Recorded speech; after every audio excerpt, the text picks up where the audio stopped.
Dear Esther, the morning after I was washed ashore, salt in my ears, sand in my mouth, and the waves always at my ankles, I felt as though everything had conspired to this one last shipwreck.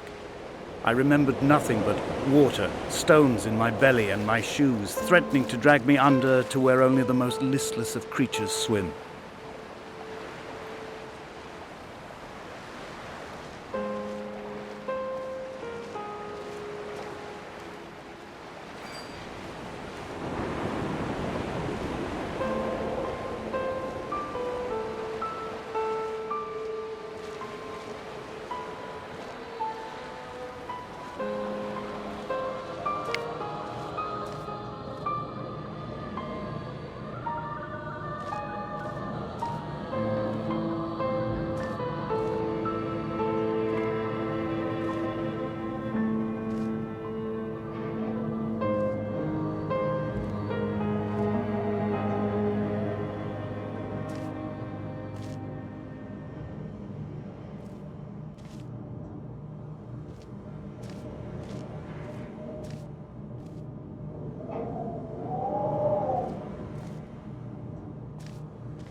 Those islands in the distance, I'm sure, are nothing more than relics of another time, sleeping giants, somnambulist gods laid down for a final dreaming.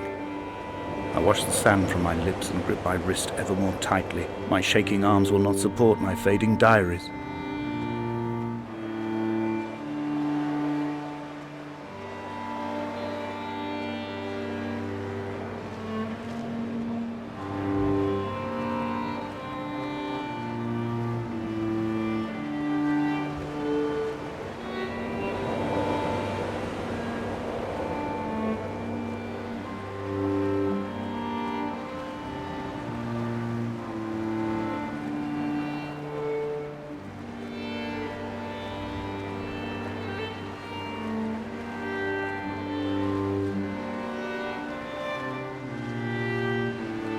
Dear Esther, I found myself to be as featureless as this ocean, as shallow and unoccupied as this bay, a listless wreck without identification. My rocks are these bones, and a careful fence to keep the precipice at bay. Shot through me caves, my forehead a mount. This aerial will transmit into me so. All overexposed, the nervous system, where Donnelly's boots and yours and mine still trample. I will carry a torch for you. I will leave it at the foot of my headstone. You will need it for the tunnels that carry me under.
A wonderful sight. The moon cresting the junction between the cliff path and the stone circle. It cast a shadow of the ridge across the beach, all the world as if you had signed your name in untidy handwriting.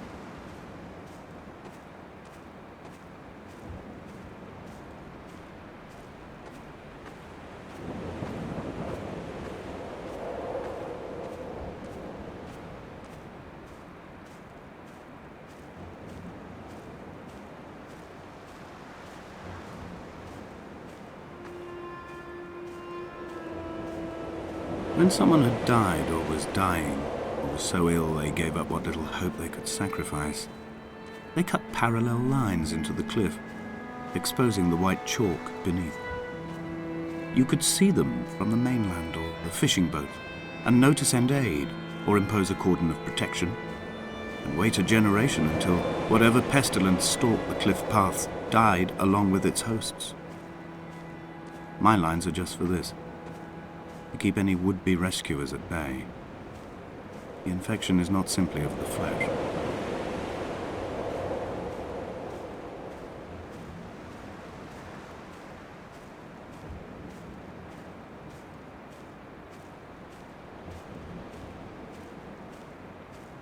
We are not like Lot's wife, you and I.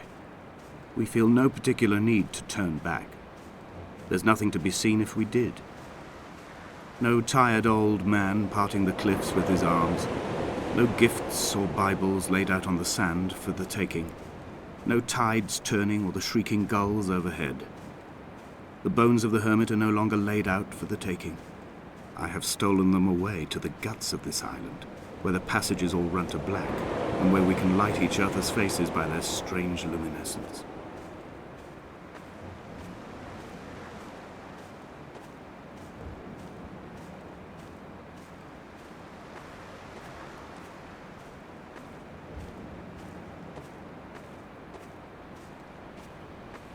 Dear Esther, I met Paul.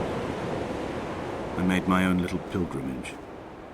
My Damascus, a small semi-detached on the outskirts of Wolverhampton. We drank coffee in his kitchen and tried to connect to one another. Although he knew I hadn't come in search of an apology, reason or retribution, he still spiraled in panic, thrown high and lucid by his own dented bonnet. Responsibility had made him old. Like us, He'd already passed beyond any conceivable boundary of life.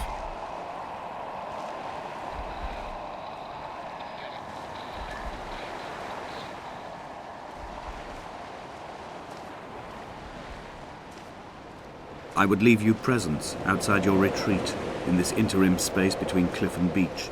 I would leave you loaves and fishes, but the fish stocks have been depleted and I've run out of bread. I would row you back to your homeland in a bottomless boat, but I fear we would both be driven mad by the chatter of the sea creatures.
The vegetation here has fossilized from the roots up. To think they once grazed animals here, the remnants of occupation being evidence to that. It is all sick to death. The water is too polluted for the fish, the sky is too thin for the birds, and the soil is cut with the bones of hermits and shepherds. I've heard it said that human ashes make great fertilizer, that we could sow a forest from all that is left of your hips and ribcage, with enough left over to thicken the air and repopulate the bay.